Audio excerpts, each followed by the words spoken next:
के दो तरीके होता है। पहला होता है ट्रायंगल फॉर्म।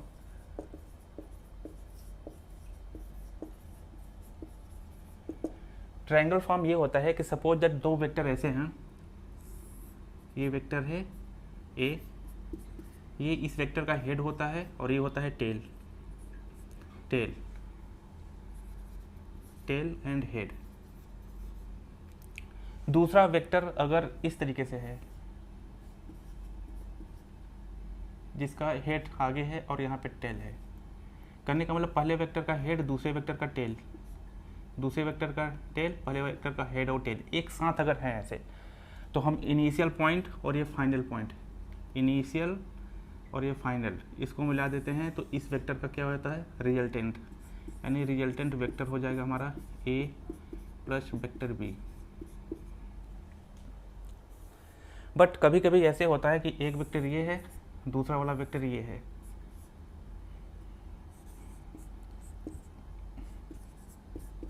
अब देखा जाए पहले वेक्टर का टेल है, हेड है, और दूसरे वाले वेक्टर का टेल ये है, हेड ये है, तो हेड हेड एक साथ है, तो इस तरीके से इसको हम ऐड नहीं कर सकते हैं। इनका हेड और टेल एक साथ होना चाहिए। यहाँ पे जो कॉन्टैक्ट है, जो कनेक्शन है, हेड या टेल, हेड एक का टेल होना चाहिए, दोनों का हेड दोनों का टेल नहीं होगा। अगर दोनों का हेड और दोनों का टेल एक साथ आ जाए तो वहाँ पे हम ट्रायंगल फॉर्म नहीं लगा पाएंगे। तो करना क्या है, इसका हम डायरेक्शन चेंज कर लेते हैं। जो वेक्टर v इस साइड में था, वे रिवर्स कर लेते हैं इस वेक्टर को और उसको लिखते हैं माइनस वेक्टर b, क्योंकि अगर वेक्टर एक a है जिसमें ये ऐसे आता है, अगर इसी को हम रिवर्स कर लेंगे तो ये लिखा जाता है माइनस a वेक्टर। इस तरीके से हम कर सकते हैं। अब क्या है, यहाँ पे देखा जाए तो इसका टेल और यहाँ पे हेड, इसका टेल और हेड ऐसे आ गया है और इसका हेड यहाँ पे आ गया, तो इनिशियल पॉइंट ये हो गया और फाइनल पॉइंट यहाँ पे है। इन दोनों को जब मिलाएंगे तो एक रिजल्टेंट वेक्टर आ जाएगा ए प्लस माइनस बी वेक्टर, जिसे बोलेंगे ए माइनस बी। यहाँ पे वह रिवर्स हो जाएगा। इस तरीके से हम ट्रायंगल रूल यूज करते हैं।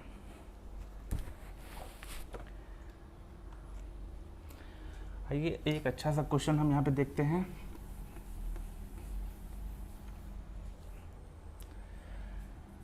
वेक्टर ए ये है, वेक्टर बी ये है, ये सी है, ये डी है, एंड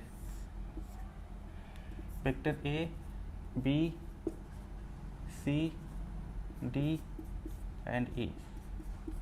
तो इसका रिजल्टेंट क्या होगा, इसका रिजल्टेंट क्या होगा, तो यहाँ पे लिखेंगे आर वेक्टर। रिजल्टेंट कैसे लिखेंगे, पहले वेक्टर ये इनिशियल पॉइंट है और ये फाइनल पॉइंट है। यहाँ इनिशियल से फाइनल जाने के लिए हमें क्या करना पड़ेगा, दो दो वेक्टर को ऐड करेंगे, ए और बी। देखा जाए तो ए और बी का ये हेड है और ये टेल है, तब तो यहाँ पे कोई इशू नहीं आएगा। ये चीज़ हमारा ऐसे हो जाएगा, ये हो जाएगा vector A plus vector B. पहले दो में हमारा क्या हो गया, वेक्टर ए और बी बिल्कुल सिंपली प्लस में है। सी हमारा क्या है, देखा जाए तो ये जो इसका रिजल्टेंट आ गया। अब इसको हम यहाँ पे हटा सकते हैं क्योंकि इन दोनों का रिजल्टेंट हमारा आ गया है, ये रिजल्टेंट हमारा आ गया है। अब ये वेक्टर है यहाँ पे, इसका एरो इसका एरो, यानी दोनों का हेड और हेड यहाँ पे है एक साथ। तो यहाँ पे हमें क्या करना पड़ेगा, सी को रिवर्स कर लेना पड़ेगा। तो सी को रिवर्स कैसे करेंगे, ये इसको हम टेल बना के इसका डायरेक्शन यहाँ पे कर लेंगे और यहाँ पे लगाएंगे माइनस सी। अब इन दोनों का रिजल्टेंट यहाँ पे आ जाएगा ए प्लस बी और माइनस सी वेक्टर, यानी यहाँ पे माइनस सी हम कर लेंगे और ऐड। अब देखा जाए तो डी, अब ये दोनों वेक्टर हटा दो आप क्योंकि इनका रिजल्टेंट मिल गया है तीनों का। अब देखा जाए तो ये वेक्टर है ए प्लस बी प्लस माइनस सी, इसका हेड यहाँ पे है और ये डी का हेड यहाँ पे है, तो यहाँ पे हेड हेड दोनों एक साथ है, तो इनका डायरेक्शन हमें चेंज करना पड़ेगा क्योंकि हेड और टेल एक साथ लाना है। तो डी की जगह हम क्या करेंगे, इसका डायरेक्शन इस साइड में कर लेंगे डी को और लिखेंगे माइनस डी। तो अगेन यहाँ पे जो होगा इसका रिजल्टेंट ये आएगा और ये माइनस डी अगेन जुड़ेगा, इसमें से ये माइनस डी हो गया। अब इन सब को हटाते हैं। अब क्या है, ये वेक्टर है ई, इसका तो यहाँ पे टेल है और इसका हेड पहले से यहाँ पे आ गया, तो हेड है, तो यहाँ पे कोई इशू नहीं है, यहाँ पे बिल्कुल ठीक है। तो इसका रिजल्टेंट क्या होगा, प्लस ई। तो इसके साथ हम यहाँ पे प्लस ई करेंगे, इस तरीके से आंसर आ जाएगा। आइए अब हम जानते हैं पैरेललोग्राम क्या होता है। यहाँ पे केवल हेड और टेल देखना है, साथ में हेड और टेल होंगे तो इनिशियल और फाइनल को हम सिंपली प्लस में ऐड कर देंगे, वरना उसके डायरेक्शन को चेंज करके करेंगे ऐसे। दूसरा होता है यहाँ पे पैरेललोग्राम। पैरेललोग्राम ये भी एक मेथड होता है, इससे भी हम दो वेक्टर को ऐड कर लेते हैं। बट क्या होता है यहाँ पे कि दोनों वेक्टर, ये टेल और टेल एक साथ होते हैं। यहाँ पे दोनों का टेल है, वेक्टर ए है और ये वेक्टर बी है, और बट दोनों के बीच में एंगल थीटा भी दिया होना चाहिए। अगर ऐसा है तो हम यूज करेंगे पैरेललोग्राम। इसका नाम पैरेललोग्राम क्यों है, क्योंकि यहाँ पे देखो, अगर हम इन दोनों को यूज करेंगे तो इसके हेड से एक लाइन ड्रॉ करेंगे, इसके पैरेलल एक हम कंस्ट्रक्शन कर लेते हैं ऐसे, इसकी हेड से इसके पैरेलल लाइन ड्रॉ करेंगे तो ये ऐसे होगा। तो ये कुछ पैरेललोग्राम दिख रहा है आपको, यही होता है पैरेललोग्राम, इसी की वजह से इसका नाम है पैरेललोग्राम। सॉरी, इसका रिजल्टेंट बीचों बीच आना चाहिए, ये जाएगा, कोई नहीं, समझ जाओ कैसे सॉल्व करेंगे। हालांकि इसका जो रिजल्टेंट वेक्टर होता है, इस रिजल्टेंट की जो वैल्यू होती है वो आती है r = √a² + b² + 2ab cos theta. ये फार्मूला आया कैसे, ये फार्मूला चलिए यहाँ पे हम बनाते हैं, इसको कैसे आया। इसको थोड़ा सा और आगे हम बढ़ा लेते हैं ऐसे, और यहाँ से एक परपेंडिकुलर डाल देते हैं लाइन, ये हो गया परपेंडिकुलर लाइन ऐसे ऐसे। अब देखा जाए तो अगर हम इसको ओ पी एम, और ये हो गया एस। अब देखा जाए तो ओ पी एम एक राइट एंगल ट्रायंगल बन गया है, बट इसमें से हमें केवल इतना पता है कि ये वैल्यू होती है ए, यहाँ से ये वेक्टर ए यहाँ तक है, जिसका मैग्नीट्यूड ए होगा यहाँ से यहाँ तक। और इस राइट एंगल ट्रायंगल में ये चीज़ हमें नहीं पता है, और ये परपेंडिकुलर ये नहीं पता है। बट ये एंगल देखा जाए तो थीटा होगा, क्योंकि ये कंस्ट्रक्शन जो मैंने किया है, ये डॉट डॉट डॉट और ये पैरेलल हैं, और ये लाइन कट करी तो ये एंगल और ये एंगल दोनों इक्वल होंगे। ठीक है। अच्छा, इसकी जो वैल्यू है, इसकी वैल्यू कितनी होगी, इसका मैग्नीट्यूड इसके पैरेलल है तो ये बी के बराबर होगा। अब देखा जाए तो ये छोटा सा जो राइट एंगल ट्रायंगल बन रहा है, ये S M P S P M जो भी है, इसमें से ये हाइपोटेनियस हो गया और ये हो गया बेस और ये हो गया परपेंडिकुलर। तो बेस अपान हाइपोटेनियस, ये बेस अपान हाइपोटेनियस क्या होता है, बेस अपान हाइपोटेनियस क्या है यहाँ पे, v = cos थीटा होता है। तो बेस यहाँ पे हो जाएगा b cos थीटा, यानी इसकी जो वैल्यू होगी b cos थीटा, और ये क्या है परपेंडिकुलर p, तो यहाँ पे परपेंडिकुलर p अपान हाइपोटेनियस हमारा b है = sin थीटा। तो परपेंडिकुलर क्या होगा यहाँ पे,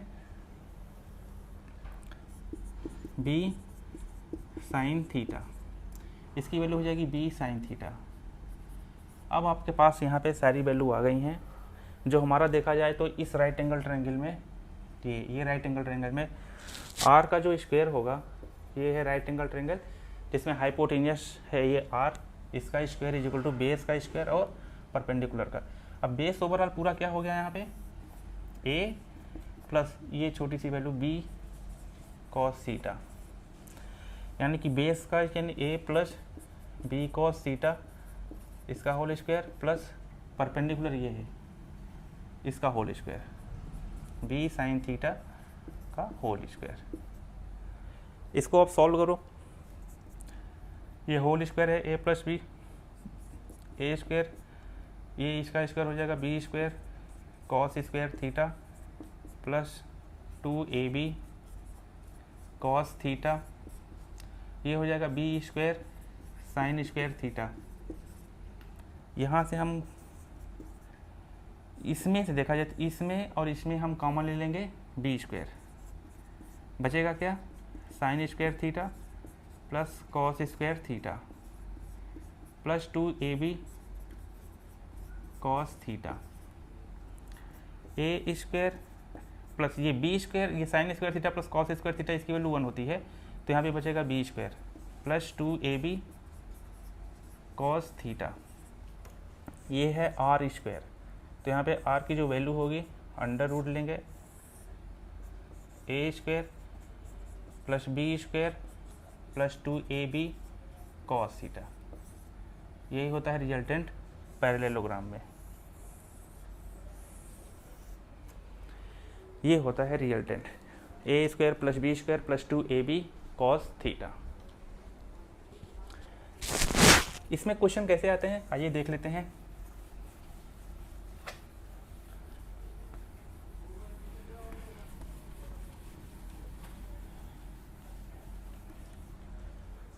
मान लेते हैं कि एक वेक्टर है हमारा ये ए और ये बी, दोनों हैं परपेंडिकुलर, यानी कि दोनों के बीच में एंगल क्या है 90 डिग्री।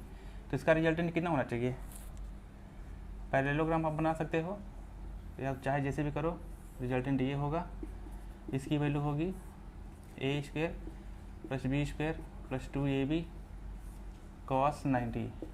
कॉस 90 की वैल्यू क्या होती है 0, तो A square plus B square plus 0, क्योंकि यहाँ पे है cos 90 is equal to 0, A square plus B square simply.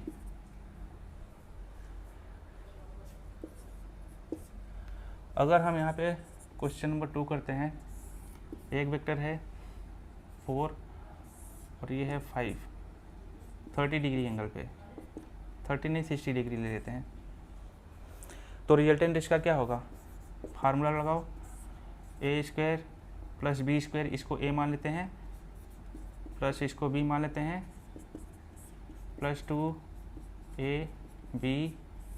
Cos 60। यहाँ पे हो जाएगा ये 16 25 प्लस 40, कॉस 60 की वैल्यू होती है 1.2, तो ये कैंसिल होगा, ये 20 बच जाएगा। अब इसका सम क्या होगा 16 25 और 20, 16 25 प्लस 20,